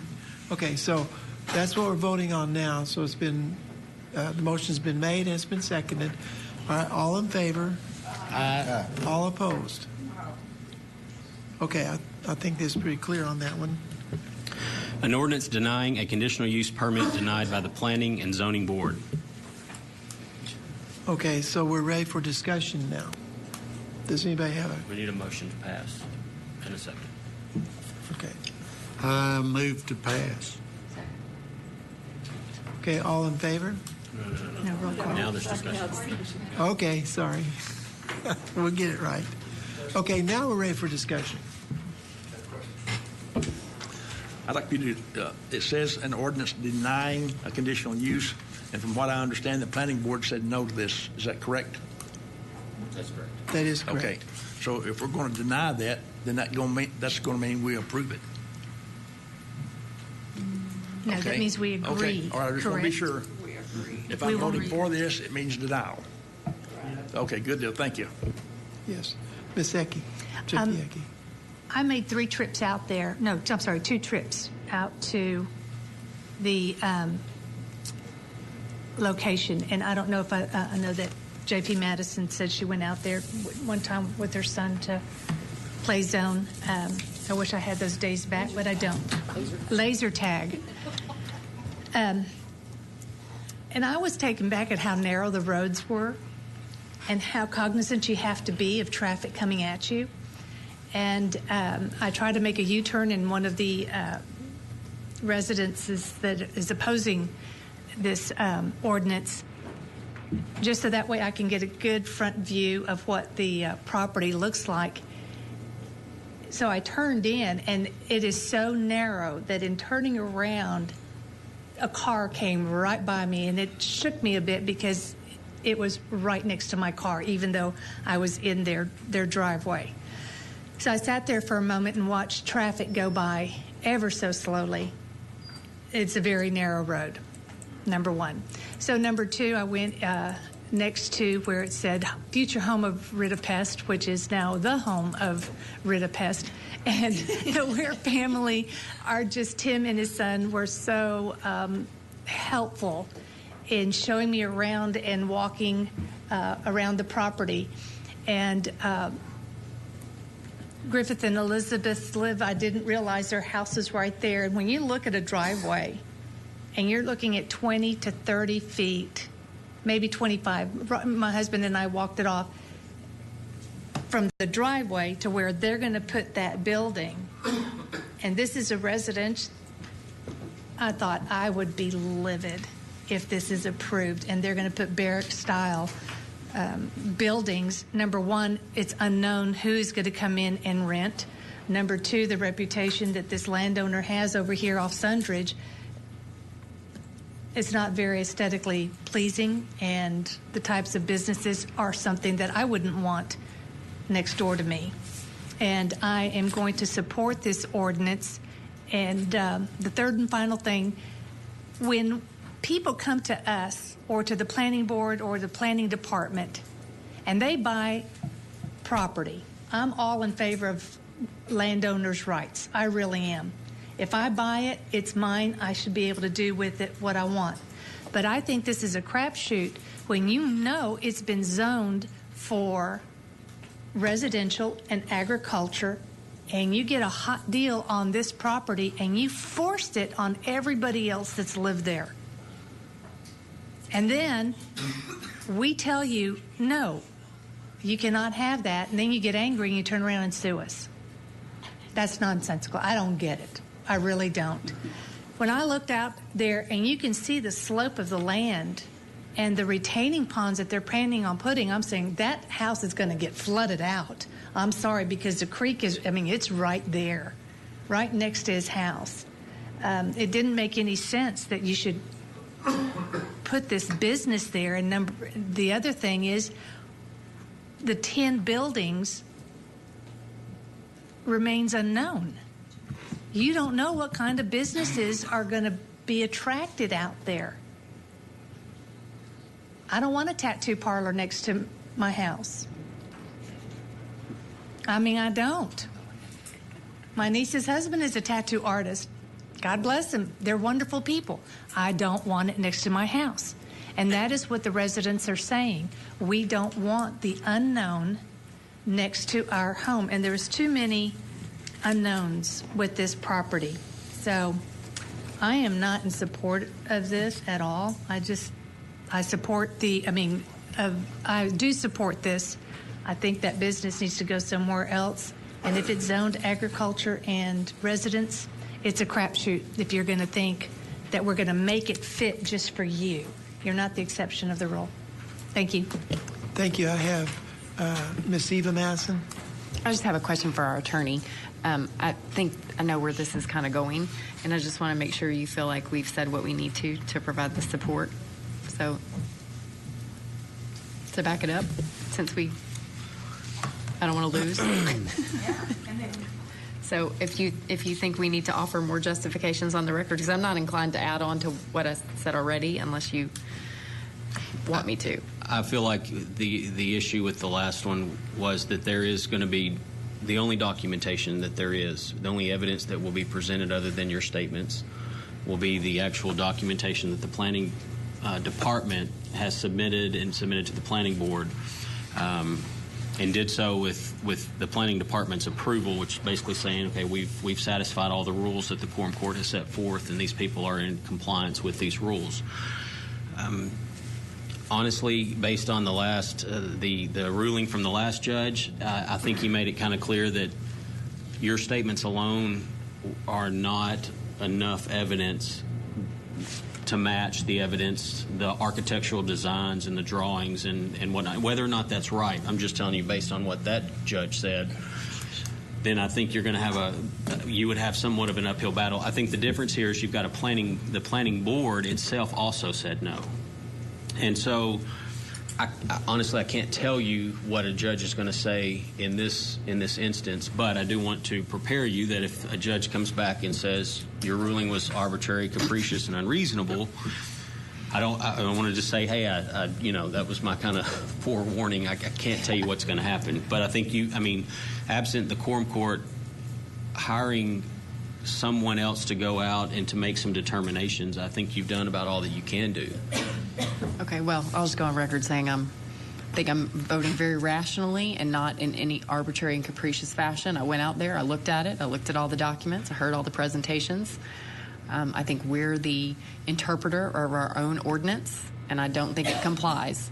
It may comply with planning regulations, but it ultimately doesn't comply with our ordinance that goes to things like compatibility, safety, things like that. So that's the best I can offer you. Okay, just a moment. Let's go around. JP Sue Masson was the next one. Sorry. Thank you, Mr. Chairman. First, I want to explain to JP Pond why I chose to second this motion when you didn't really maybe necessarily want to push it forward. And I feel that both the residents out there as well as the developer need to have some resolution because, living on the edge of what could happen to your neighborhood is a little bit terrifying, and the developer has money at stake. So that's why I didn't want to step on your toes, but there's my explanation. And I read through the ordinances on the reasons for giving a conditional use permit today, and one of them is to base it on harmony and compatibility with the neighborhood. And I'm sorry, but this one fails that test, as we've all stated. I think most of us have been out there. One of the other businesses out there went out of its way to be harmonious with the neighborhood, even looking more like a house. And it is just one business. So the magnitude of what this developer is proposing is sort of out of scale to what the other businesses in the neighborhood might be. So that's why I'm in support of the ordinance agreeing with the Planning Commission and denying the conditional use permit. Thank you. JP Pond? Yes, thank you. And I very much recognize what J.P. Madison has explained to me, and I very much agree with J.P. Madison.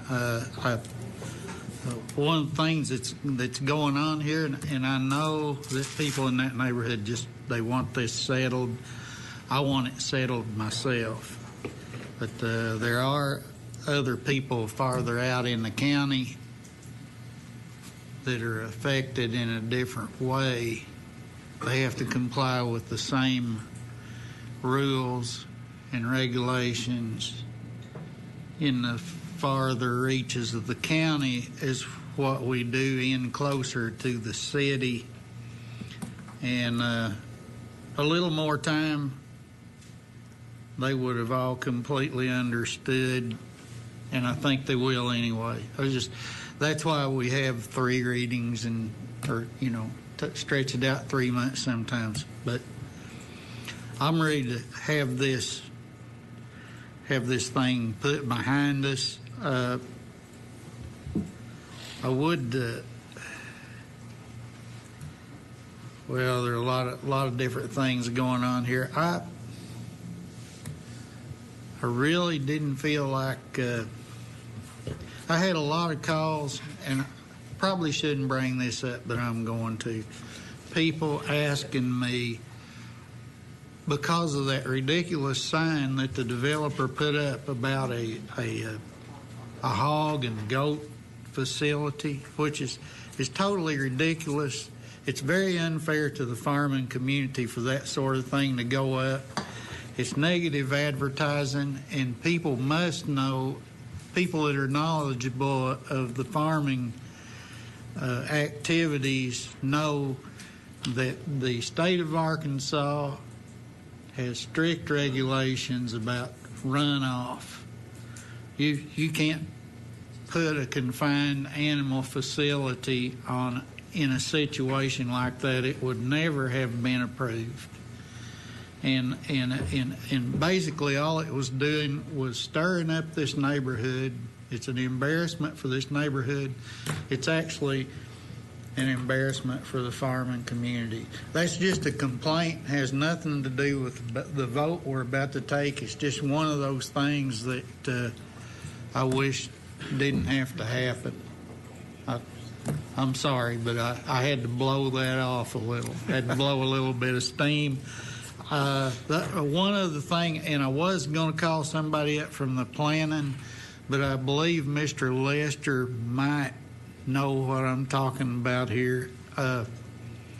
Actually, some of the documentation that you have, in part of it, there is a letter from Fayetteville Planning making a statement that this development would not coincide with or be anywhere near any of the kind of planning they had for that area, which is in their planning area. Something to that nature, I paraphrase. And it's my understanding that we as Washington County cannot be enabled to do zoning without complying with the cities when we're very near one of, or in one of their planning areas. Thank you. And if you have anything to say about it. Yes, the city of Fayetteville did submit a letter, I believe, saying that they were not in favor of it. In all fairness and transparency, we also reached out to the city of Fayetteville several months ago about another issue where there is a rock quarry that is right up in their planning area. And the city of Fayetteville said, it's not in our planning area, we don't want to get involved. So that there's transparency, so that everybody knows, yes, we did get one. In the past, when we've asked them to weigh in on something in their area, they've refused to do so. Let me respond to that. But please do. Okay. I understand exactly what you're saying, and it would not be politically proficient for the city of Fayetteville to get involved in that quarry, in that situation there, in that issue, in that business. They don't want to touch it. But everybody here knows that, okay? But in this case, they can look mighty good being in support of the wishes of this neighborhood. And that's the way humans are. Thank you. Okay, are there any other comments? Okay, Ms. Ecke, J.P. Ecke. Thank you. One final comment. On page 31, it talks about the compatibility concerns. And they state that there is, under surrounding uses, the surrounding uses are a mix of residential, agriculture, light commercial, and community facilities. There's a storage unit, for what I was informed by the residents there. That storage unit was there before any residence was there. It's been there a long, long time. So to use that storage facility as part of your supporting documents in favor of putting this building there, it doesn't weigh out. I'm sorry, it was there before everybody else. And then if you're going to use a cemetery and churches, that is what a community is. In support, you've got cemeteries out in your area. You've got your churches. These are not commercial uses where people are going to all the time go in and out of your buildings. The third thing, the pictures that were presented to us last month failed to show the pictures from the Ridapest and Griffith and Elizabeth's home and the people across from there. They failed to show how close that property is to their driveway. They only showed it from a certain angle and failed to include these other homes. So the residences there were upset, saying, they didn't show my house, they didn't show my house. So in all fairness, I wanted to say they did not show their homes. That's all I have to say. But page 30, 31, and forward will support why I'm voting in favor of this ordinance. Thank you. J.P. Bowman. Call for the question. Second. All in favor? Okay. Anybody opposed? Okay. Public comment? Does anybody want to get up and say anything about this? Brian, this is the third and final reading. That's correct. I just want to put some documents into the record, if you don't mind. That would be up to the court if they wanted to review any of them. It won't be. It's not really an official record. Okay. So to all speak. I have is just some photographs. I think that You'll need to state your name. my name is J.R. Carroll, and I represent the landowner in this development.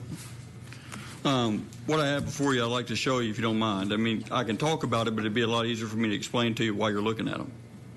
That's up. That would be up to the. I don't have any vote on that.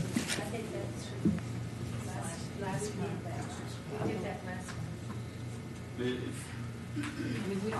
you don't want to look at them, that's fine. No, I understand, but we have people that come up here and pass stuff out a lot. But and you don't have to take it, but it's not going to be part of any record if you want it. Is this what you showed us last No, it's not. I took these today, actually.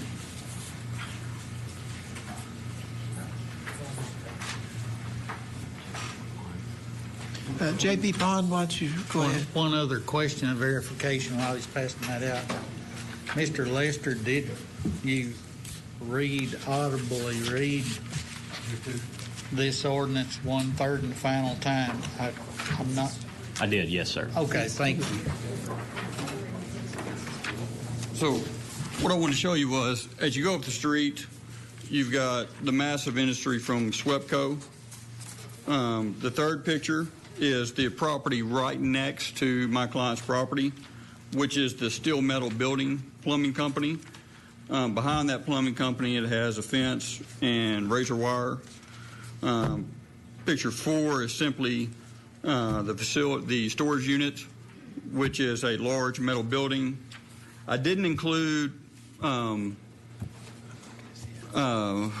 laser tag, even though I do believe that's the largest warehouse building that you have in your county. That's right across the street. Picture 5 is Ridipest, and Ridipest also has a large metal building that you can see clearly from the street. We talked about the residential house that sits next to this property. On the other side of that house is a contractor, and it has 7 buildings on that piece of property. And if you go through, the first picture is the office and the parking lot. It's siding. Every single building on that property, which is adjacent to the residential property, is all metal buildings. And there's pictures and I just did one picture for every single building on that property. It's all steel metal buildings. And the final 2 pictures, the final 3 pictures is one, the church, which again is an all steel metal building. And the final 2 pictures are the EMS building, which again is all steel metal, in which they've actually paved all the way up to the street. And I heard there was some concern about being so close to a house.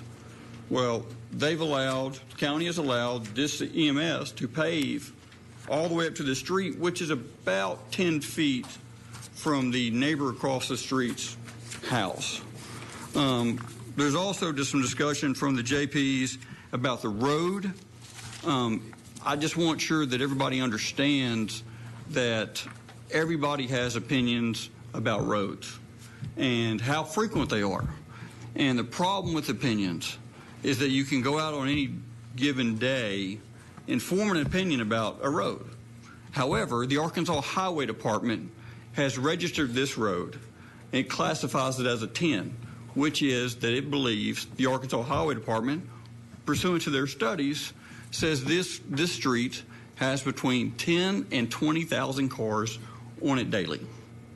Not only that, the city of Fayetteville lists this as a principal arterial road. Some of the other principal arterial roads that they list are College, Highway 45, Joyce. This is the city of Fayetteville telling you that this is a major thoroughfare for it.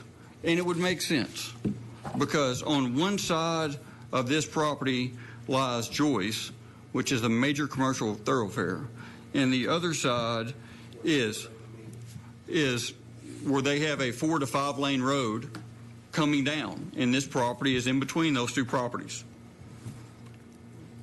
Lastly, we talked about drainage. Washington County hired an engineer to ascertain the drainage on this property. My client's duty is to not make the drainage any worse than it already is. The engineer you all hired says that my client will actually improve the draining situation for the property around them. And Mr. Lester is correct that we've already been down this road once. And the court said, basically, you all hire experts to provide these opinions, because otherwise what happens is this. Someone comes to you all and says, you know, I have a project, but the loud masses say no. So there has to be an opportunity for that individual, even if it's an unpopular piece of property or a project, if it meets all your standards and codes, that he should get it approved. And that's what the judge said in the Wedding Chapel case. And I have a feeling that's what he's going to say in this case, because you all have hired experts and you have tasked your planning department with making sure, right or wrong, whether this property meets its criteria. And they have reported back to you that it does. And as such, we plan on moving forward with the planning department's recommendations.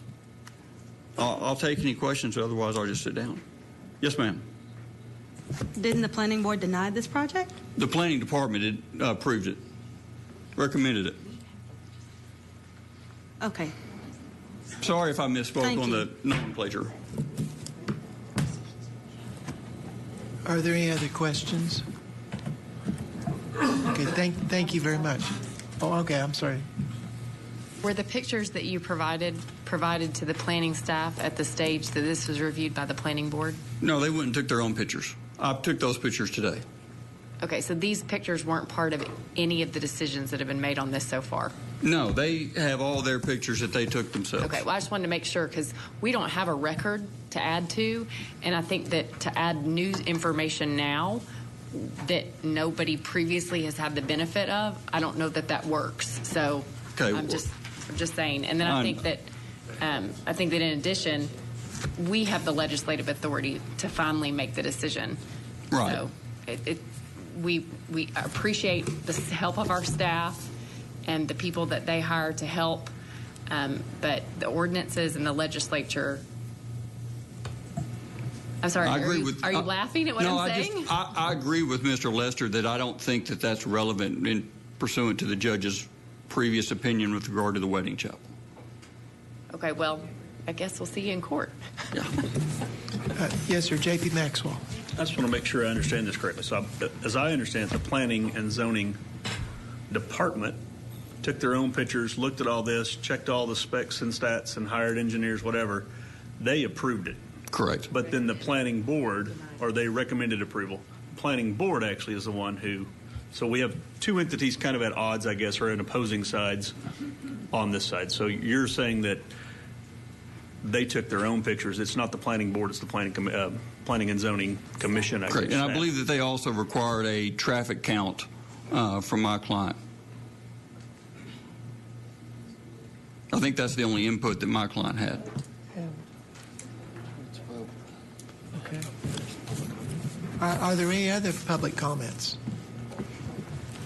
Thank you, Brian.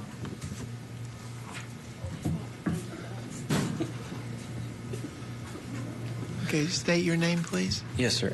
Tim Foster. I'm a neighbor, and I spoke here last time several times. First of all, I just want to thank you guys, the ones that came out and actually drove around the neighborhood and spent time looking around out there. That is far more informative than any pictures will ever be.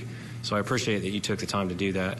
I think anybody that goes out there and looks around will immediately be aware that a large-scale commercial development of this many businesses, it does not comply. It's not compatible with the neighborhood. So I just appreciate that you took the time to do that. Thank you. Thank you very much. Are there any other public comments?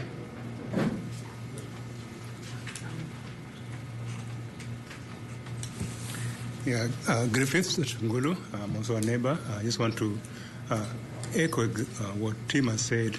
Really, we appreciate those who come there and really see what's going on. Today, unrepresented are some people who are probably more anxious, and those are our children. They may not be able to sit here and talk, but we are here, and you are here to make decisions for them. I would love to have a very harmonious neighborhood. I would love to have one where my kids are happy to see what's going on, and they are learning, and have better examples around them. Thank you. Thank you very much. Call the question. The question's already been called. It has been called. Yes. Sir. Yep. All right. Yes, sir. Go right ahead. Hold on. She called the question, so if there's no second, then no second. She doesn't recognize you. Yes, Jody McAllister. I really do want to echo what Tim said. I want to thank you guys for coming out there and looking at it. And I think one of my house is the one that, and then the Gall's house is directly across the street. I realize the attorney is that their attorney's looking at this as a situation that's going to be by this what's issued by the Planning Commission. But the factor that's not there is us, is a neighborhood that it affects. And I think that is a big part of what to me, obviously the biggest part of what we're looking at. This is not compatible for use out there. It doesn't fit the landscape. And those of you that have been there and looked at it, it just doesn't work. I really want to, my main reason here is to thank you guys that came out. I really appreciate you taking the time to come out to do that. So thank you. Right. Thank you very much. Are there any other public comments? Okay, if there aren't any other public comments, then we will go ahead and vote. Right. Positive vote is to deny the CUP. All right, so Ms. Patty, would you call the roll, please? Eva Madison. Yes. Sue Madison. Yes. Joel Maxwell. Joe Patterson. Butch Pond. Yes. Fred Roush. Yes. Bill Ussery. Yes. Daniel Balls. Yes. Harvey Bowman. Yes. Alicia Devins. Yes. Robert Dennis. No. Lisa Ecke. Yes. Ann Harbison. Yes. Tom Lundstrom. No.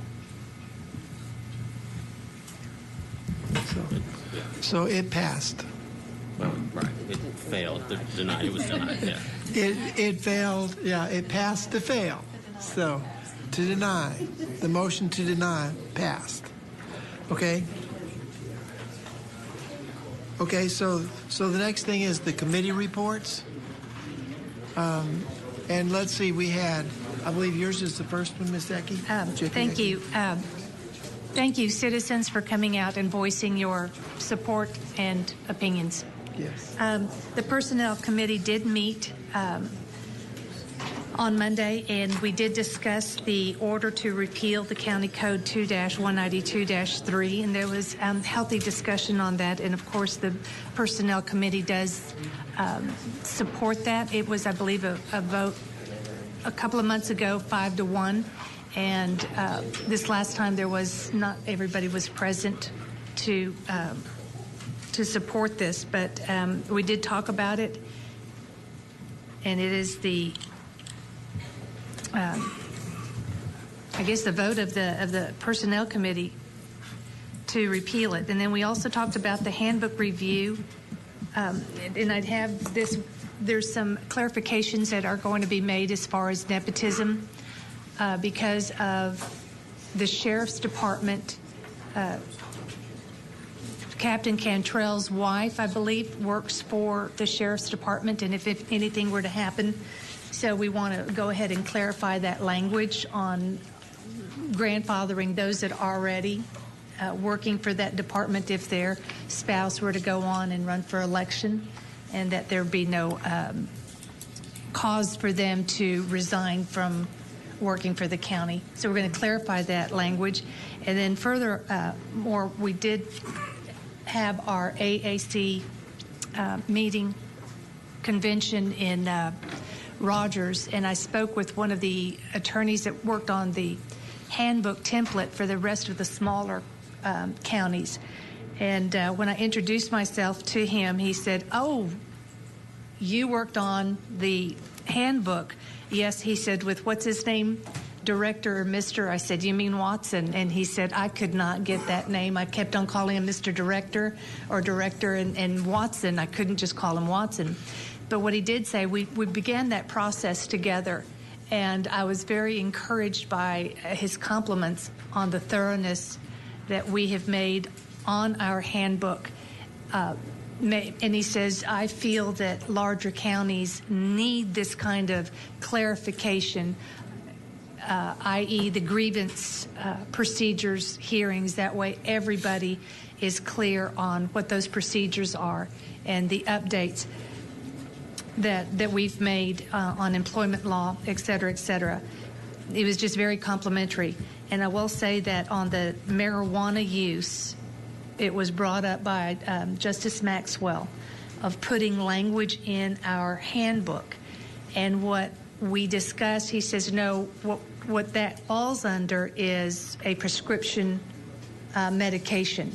And that goes in line with what we already have, the language with you can't operate or heavy equipment, if you are under prescription drugs. He said that follows under that. Well, if it impairs your ability to operate. But special language for marijuana use is not, or prescribed marijuana use is not necessary, and he has that on the AAC handbook template. So that language we already have. And he says that's all you need. You don't need any more clarification on that because that's what it falls under. But I wanted to bring that up to let Justice Maxwell know that it was raised as a concern, as a question, and how can we clarify this, and that's what it falls under. Then other than that, it was a good meeting. Thank you. Thank you. JP? I would say that I don't think prescription marijuana use falls under any prescription drug, because employers can still absolutely prohibit every employee from being under the influence of marijuana while at work, while we can't necessarily restrict people from being under the influence of prescription medications. In addition, you not only have to have a prescription from a doctor, but you have to have a registration from the state, and the employer can ask to see that. So because we recently had a situation where an employee came in and said, "Well, I have a prescription for marijuana." And we're like, "Oh, well, you would be the only one in Arkansas then, because they're not issuing them." Well, it was from some other state. And we're like, "Well, we don't have to honor it." So we just asked him for his registration from the state. And he said, "Well, I don't have that." We said, "Well, then, if you fail your drug screen, you're out of here." So the second thing is, I know there's been talk, and I was curious if the committee was working on it, about the PTO, the merger of all the leaves. I know that there's been some documents circulated, and I wondered if that was coming from the committee. Yeah, well, what it's coming from is, yes, number one, from the committee. And what we have chosen to do, or I have chosen to do, is I worked with the Johansson Group, and they had a great template for the PTO in moving forward. So a lot of the research that I had done on it and that Watson done just fit right into what the Johansson Group has to offer.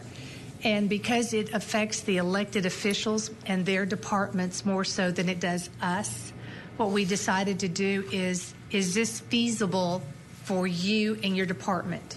And they have, we gave them the template, and they have like 30 days to bring in other employees, the senior-most employees, junior employees, and get feedback from them on how they feel this is going to impact their department and especially the senior employees, because change is always something that they want to resist. And is this going to affect me in a negative way? The key element that I think the success of this program is communication. That's what it all hinges on. And if we can communicate to the employees effectively on what this is, and this is what we're going to do, are there any questions, and communicate about that, it will be successful. So each elected official has been given this template, and they're going to see how it's going to work in their departments. We're going to get feedback at our next JSAP meeting, and then from there, we're going to work on that language.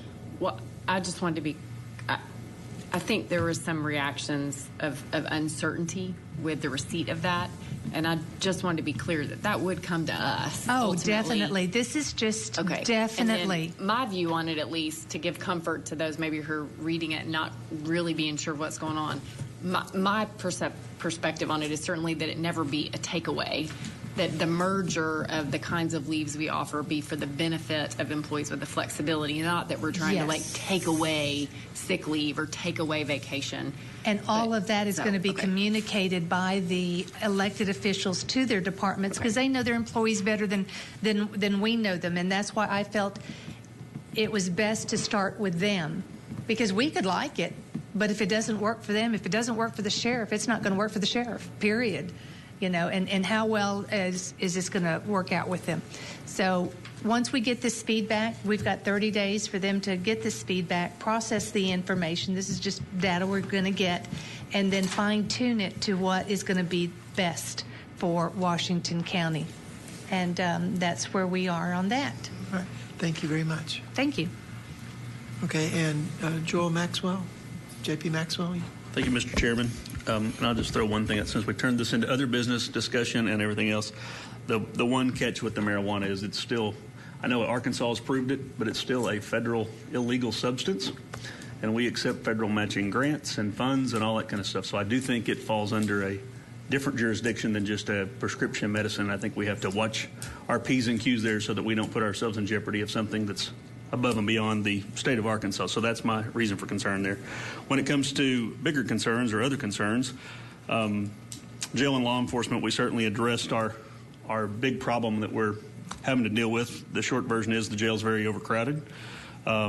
We did some discussion on our pretrial detainees and the time that they spend between arrest and actual arraignment and conviction or being proven innocent, and the cost that is to the county and the way to speed that process up. Heard from the Public Defender's Office as to what they're doing to be able to speed that process up for us, save us some days in jail for these folks. And then we got some feedback from the Sheriff's Office on what our choices and kind of the plans are, what we could do to alleviate our jail crowding. So we're still looking at all the options. The regional jail was not considered as good an option as we thought it might be at one point. I think Sheriff Helder's done a lot of exploration of that, and it doesn't seem like that's a good choice for us at the moment. And so we're down to a permanent pod at the jail or a temporary housing at the jail as a couple of expansion options. The timeline for that, we know that Springdale's about 1.5 years away, so we discussed what impact that was going to have. Seemed like a fairly large impact on intake for sure. It's hard to anticipate the full impact because we think that the limitations on Springdale's jail may limit how many people they arrest or how long they hold people. And if they have access to a county jail and there's no restrictions on that, there may be more arrests than what we're seeing now, but there's still plenty now to be a concern for us to handle that overcrowding. So one of the other topics that came up of high importance was how to pay for this. And the sheriff put forward an idea that perhaps a 0.5-cent sales tax, that 1/4 cent of that would pay for the construction of the jail, and as soon as that bill was paid would fall off, and then the additional 1/4 cent would stay on as funding to operate and staff the jail from there. So thank you, Mr. Chairman. Thank you very much. And with that, I believe we're down to other business. Okay, all right. All right, I'll go her, then you. Thank you, Mr. Chairman. I believe we've made some subtle requests to our planning staff that they work on the definition of agriculture as it applies to uses in the county, and we've not had a response from them that I know of. Have y'all been working on that? I would be delighted if you have. I believe the clarification on the definition of agriculture had to do with marijuana, and the guidance that we've gotten in the planning department is that marijuana is an agricultural product, and that's it. Okay, well, my concern was on the case that went to a judge. It was determined that plants grown under lights inside a concrete building surrounded by razor wire fit our definition of agriculture somehow. And to me, that frankly was preposterous. I mean, when you think of agricultural uses, the most extreme form might be aquaculture, or otherwise it's rows of corn or soybeans or chicken houses or pig farms. I don't think anybody in the county visualizes an agricultural use as inside a concrete building surrounded by razor wire, except perhaps for this judge who may have been from somewhere else. I don't remember. No. No? Okay, well, maybe he needs to take an agriculture course. But at any rate, I think to most of us that really doesn't fit. And it was an applicant who anticipated growing marijuana, but you know, if he wants to grow it in rows out in the field, I would think that was agriculture. But inside a building under lights, I don't think really fits the county's concept of agriculture. So that's what, could I please ask you to kind of work on it a little bit more then? Can you? Yes, ma'am. You understand what I'm saying? Okay, good. Then you saved me from making a motion. Thank you, Mr. Chairman. Thank you, Ms. Eva Madison. Yeah, Nathan, while you're there, I was just going to say someone had contacted me about the temporary conditional use, all that stuff that was in the paper, that every time the paper called me about it, I said, I don't know anything about this. Someone said that those regulations were approved by the Quorum Court, that there's no such thing as regulations that are not approved by the Quorum Court. Could you do a little digging to make sure that the repeal of that was done correctly? Because if, in fact, those regulations were approved by the court, then it would have to come back to the court. The court approved, and there was an ordinance that granted the planning director the complete and absolute control over temporary CUPs, and said we will, if the planning director wants to issue temporary CUPs, then we give them the authority to do so. But it wasn't you must issue temporary CUPs, and there were no rules or anything set up. It just kind of said, hey, we're going to give you that authority. You do what you think is best. Can we see that? Can we go back? I don't know when that was. I'd like to see what was done. I can pull that documentation and send it to you. If you could just send it to Patty and let us see it. And then the last thing I'll say is, speaking of the newspaper, I don't know if anybody said anything, but our longtime reporter has left us. Okay, that was not appropriate. Her last day was yesterday, and she's moved on to a job in Little Rock, and I wish her the best. Yeah, thank you. Okay, all right, and J.P. Dennis? I have two things I wanted to bring up, and Joel Maxwell spoke on the jail, and so I wanted to touch on that just a little bit. I'll just say it like it is. I don't like special elections. I think too few people decide how things go. I could use all kinds of examples. I don't think I need to give them to you. I don't like special elections. Is there time to place the jail expansion on this year's ballot? No. I see a lot of heads shaking no. Okay. Well, so those two, to me, means you put it off for 2 years. Or I would. But it can be changed by the court, and the court's going to look completely different comes next year. So anyway, and the second thing, I wanted to thank the 4-H from West Fork. They brought the refreshments tonight, and I don't want to go without saying thank you to them. J.P. Harvey Bowen. Thank you. You know, the comment that we got that marijuana production out here is agriculture is denying the fact that we don't allow a corn farmer to turn his crop into alcohol. So, that's like saying we're going to penalize bootleggers, but we're not going to penalize the marijuana business. I just think it's some absurd kind of calculations to call a drug production facility an agricultural project. Thank you, sir. Thank you. Ms. Harbison, did you have something? I know it's getting late, but It's coming down, too. it's coming down on me. I want us to look at the planning board situation on compatibility in a neighborhood, that be done before and be voted on by the planning board and the quorum court before the planning department goes through all this CUP things, because to me it's counterproductive for them to do all that work and everything, and then for us to come up here and say that it's not compatible with the neighborhood. I don't know what committee this needs to go to, but I think we definitely need to look at some way to change this, because basically they're He's a step ahead of you. What? He's a step ahead of you. Oh, he is. Oh, okay. Yeah, they are working on something right now, just to let you know, J.P. Harbison, that will deal with compatibility. That's more of a chart, more of something visual for everybody to see when you look at compatibility. And so that is being reviewed by the planning staff. Board and the court determine whether it's compatible, and then they do their CUP. Thank you. All right, thank you very much. Is there any other? Motion? Is there any public comment again? No. Oh, okay. We did at the beginning. Okay. I'm sorry. So we have one more motion. Second.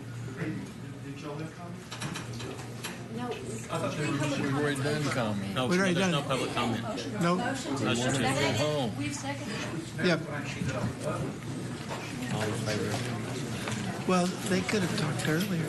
Yeah. You need to vote on it. All in favor? Okay. All in favor? Let's vote. Aye. Anybody opposed? No. Motion carries.